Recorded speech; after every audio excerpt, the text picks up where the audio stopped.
भी सियासी ईद रही। जी हाँ, सिवैयों में मिठास के साथ साथ सियासी खटास सी आ रही थी। लोग ईद की नमाज तो पढ़ रहे थे, लेकिन विरोध के साथ। लोगों की बाजू में बधी काली पट्टी इस बात की गवाही दे रही थी कि इस बार अल्लाह से नहीं, उन्हें सरकार से शिकायत है। जी हाँ, मामला अब वोट का है, जो लंबे समय से सियासी तकरार का कारण बना हुआ है। रिपोर्ट देखिए।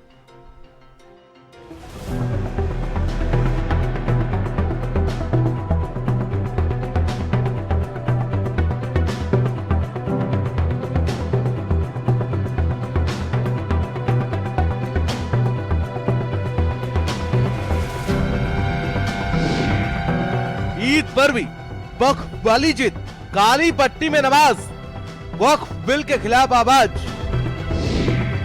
वक्फ बिल पर सवाल, ईद पर सियासी उबाल, अमन चैन का त्योहार, फिर क्यों तकरार? वक्फ बिल संशोधन का विवाद थमता नजर नहीं आ रहा है, जिसकी बानगी की एक तस्वीर देश में अमन चैन के लिए मनाए जाने वाले त्योहार ईद पर भी देखने को मिली है। दिल्ली से लेकर देहरादून तक, पटना से लेकर पुणे तक, तेलंगाना से लेकर ताज नगरी आगरा तक, हर जगह ईद की नमाज के साथ साथ एक सांकेतिक विरोध प्रदर्शन देखने को मिला। All India Muslim personal law board ने वक्फ संशोधन बिल में हुए बदलावों के विरोध में इसके लिए अपील की थी। AIPMLB ने कहा था कि वक्फ हमारे लिए सब कुछ है, हमें ये बदलाव मंजूर नहीं। देश के तमाम हिस्सों में इसके विरोध की तस्वीरें सामने आई हैं। तो वहीं AIMIM चीफ असुद्दीन ओवैसी ने इस पर सभी को शुभकामनाएं देते हुए क्या कुछ कहा, वो भी सुनिए। अगर लॉ बनेगा तो पूरे भारत में मुस्लिम वक्फ बोर्ड को नुकसान होगा, और ऐसा लॉ बना रहे जिससे गवर्नमेंट वक्फ प्रॉपर्टीज को छीनना चाह रही मुसलमानों से। उसमें जो प्रोविजंस है, आप लिमिटेशन एक्ट क्यों अप्लाई करेंगे? लिमिटेशन एक्ट ना हिंदू धर्म के एंडोमेंट बोर्ड पर अप्लाई होता, ना सिर्फ गुरुद्वारा प्रबंधक कमेटी पे होता। तो जो एंक्रोचर है 12 साल से उसको आप ओनर बनाना चाह रहे। वक्फ इवैक्यू प्रॉपर्टी का सेक्शन आप निकाल दे रहे। क्यों निकाल रहे भाई? किसको फायदा होगा उससे? जो लाखों रुपए की रेवेन्यूज आते हैं वक्फ इवैक्यू प्रॉपर्टी से, आप उसको ओमिट कर रहे हैं। तो सुना आपने ओवैसी को। हालांकि कोई पहला मौका नहीं है जब ओवैसी को न्याय का आभास हुआ। ईद पर दुआ कम, न्याय की आस लगाए ज्यादा बैठे ओवैसी ने इशारों में वक्फ बिल को लेकर बड़ा बयान दे डाला। इसी लिस्ट में अगला नाम संभल से सपा सांसद जियाउर रहमान बर्क का है।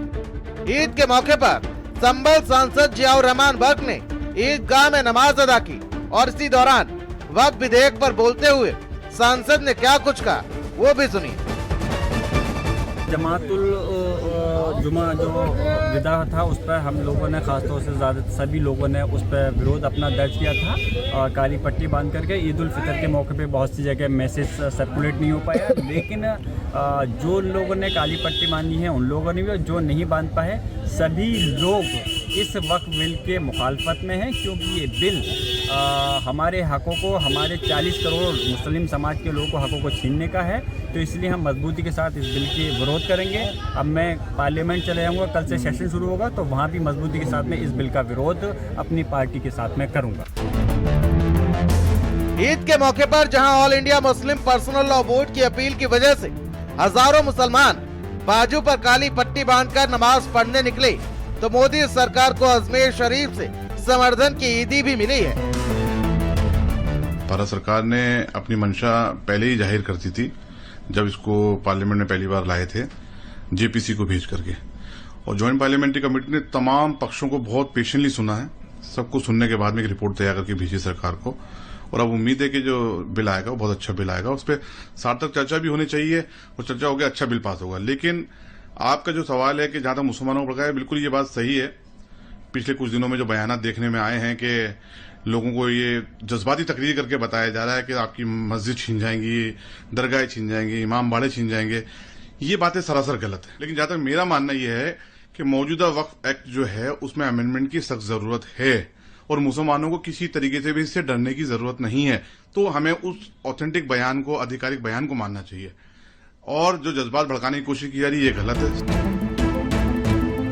तो ये है ऑल इंडिया सूफी सज्जादान शीन काउंसिल के चेयरमैन और अजमेर दरगाह के आध्यात्मिक प्रमुख के उत्तराधिकारी सैयद नसरुद्दीन चिश्ती, जिन्होंने इस बिल का साफ तौर पर समर्थन किया। उन्होंने कहा कि भारत सरकार ने पहले ही अपनी मंशा जाहिर कर दी थी, हमें आधिकारिक बयानों को मानना चाहिए। जो भावनाएं भड़काने की कोशिश की जा रही हैं, वो गलत हैं। तो वहीं उत्तर प्रदेश के मुख्यमंत्री योगी आदित्यनाथ ने मस्जिदों और वक्फ संपत्तियों को लेकर सरकार की नीतियों के बारे में गलत सूचना फैलाने पर विपक्ष को निशाने पर लिया। उन्होंने विपक्ष के इरादों पर सवाल खड़ा किया। एक समाचार एजेंसी को दिए इंटरव्यू में सीएम योगी आदित्यनाथ ने क्या कहा, वो सुनिए आप। कोई भी संपत्ति देखिए सरकारों पर यही एक दबाव बना करके ब्लैकमेलिंग लोग करते थे। अलग अलग समय में इन्होंने वक्फ के नाम पर तमाम प्रकार के उल जलूल फैसले लिए हैं, खास तौर पर कि वक्फ जिस लैंड को कह देगी कि ये उनकी है, उनकी मान ली जाएगी। हम भौचक हैं जी, ये कौन सा आदेश है? आपको एक पावर किसने दे दी है कि आप किसी भी प्रॉपर्टी को कब्जा कर लेंगे, आप किसी भी स्थल को कब्जा कर लेंगे, किसी भी सार्वजनिक भूमि पे कब्जा कर लेंगे? तो ये नहीं हो सकता है। ये वक्फ संशोधन अधिनियम जेपीसी ने जो अपनी सिफारिश की है, ये आज की आवश्यकता है और इसको समयबद्ध तरीके से आगे बढ़ना चाहिए और मुझे लगता है देश के हित में भी होगा, मुसलमानों के हित में भी होगा। तो वहीं सपा अध्यक्ष अखिलेश यादव ईद की शुभकामनाएं देते देते सरकार पर हमलावर हो गए। किस तरीके से उन्होंने वक्फ बोर्ड का मुद्दा उठाया, वो भी आप सुनिए।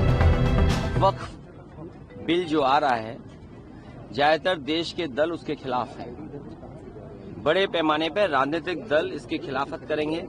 समाजवादी पार्टी भी इस बिल के विरोध करती है।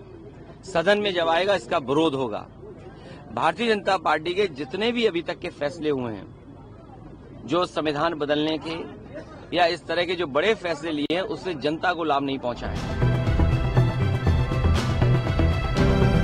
बीजेपी सांसद और वक्फ विधेयक पर जेपीसी समिति के अध्यक्ष जगदम्बिका पाल ने कहा कि जहां कई मुस्लिम धर्मगुरु इस बिल का समर्थन कर रहे हैं, वहीं all India Muslim personal law board इस पर आपत्ति जता रहा है। अलविदा की नमाज के दिन उन्होंने लोगों से इस बिल के विरोध में काली पट्टी बांधने के लिए कहा था, लेकिन आखिर ऐसा क्यों?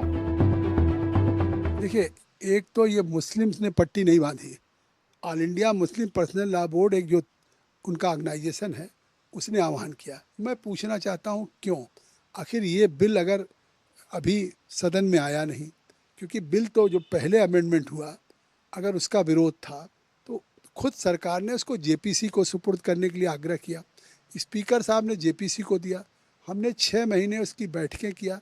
देश के सभी राज्यों में गए, असम हो, बंगाल हो, उड़ीसा हो, बिहार, यूपी, महाराष्ट्र, तेलंगाना, गुजरात, तमिलनाडु, कर्नाटक, 38 बैठकें यहाँ किया। मैं पूछना चाहता हूँ कि अब रिपोर्ट अप्रूव हो गई है, उसके आधार पे अमेंडेड बिल आएगा, तो ये जिस तरह से एक पूरे रमज़ान महीने को सियासत का अखाड़ा बना दिया, ये इतना पवित्र होता है कि इसमें कभी जाने में गलतियाँ हैं तो लोग रोज़ा रख के अल्लाह से माफ़ी मांगते हैं, और इस रमज़ान में all India Muslim personal law board के अध्यक्ष सैफुल्ला झूठ बोल रहे हैं। आज ईद के मौके पर इबादत करने के लिए जहां लाखों सिर झुके थे, तो अपनी मांगों को लेकर केंद्र सरकार के प्रति आक्रोश और सांकेतिक तौर पर विरोध प्रदर्शन साफ तौर पर देखने को मिल रहा था। विपक्षी दलों की ओर से आए कुछ सुझावों को शामिल करने के बाद संयुक्त संसदीय समिति ने वक्फ विधेयक में संशोधन को लेकर जो सुझाव दिए हैं, उसे सरकार ने मान लिया है। बताया जा रहा है कि उसी के आधार पर सरकार की ओर से ईद के बाद संभवतः मंगलवार को लोकसभा में वक्फ विधेयक पेश किया जा सकता है। कोशिश ये होगी कि इसी सत्र में कम से कम एक सदन से विधेयक पारित हो जाए। फिलहाल अभी तक इस बिल को लेकर मिलीजुली प्रतिक्रिया सामने आई है। अब ये देखना होगा कि इसके पारित होने के बाद माहौल क्या रहता है। स्पेशल डेस्क, भारत समाचार।